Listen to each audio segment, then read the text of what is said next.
kaka anakuja. Baba mimi nataka t-shirt tu baba. T-shirt eh? Haina shida. Poa baba. Chagua hapo kaka.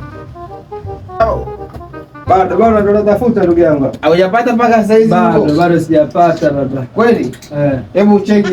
Nimekuchagulia t-shirt yako ngine. Haikufaa hii baba. Au hii. Sasa baba ngoja kwanza. Hii t-shirt. Sasa ungenisikiza kwanza. Mimi sio nauza. Sawa. Hizi t-shirt zimekutolewa mpya, zimetoka huko. Baba. Ngoja nataka kunisikiliza. Mimi ninachokuambia ni kwamba hizi ni t-shirt. Subiri kwanza. Una uhakika hizi t-shirt hizi? Ndio. Mimi sio nauza, mimi na hiyo t-shirt. Wewe unaona ni zarau rafiki yangu. Wewe unajua unaona nini sasa? Wewe niambie haya, unaona ni nini? Acha mambo mwanangu wewe. Mambo gani unataka kuniletea? Unichukuliaje mwanangu? Kaka unanipiga. Zarau hizo mwanangu. Unanipiga kaka, unanipiga. Bora yule umeniweza sana, si ndio? Baridi, tutaonana mwanangu.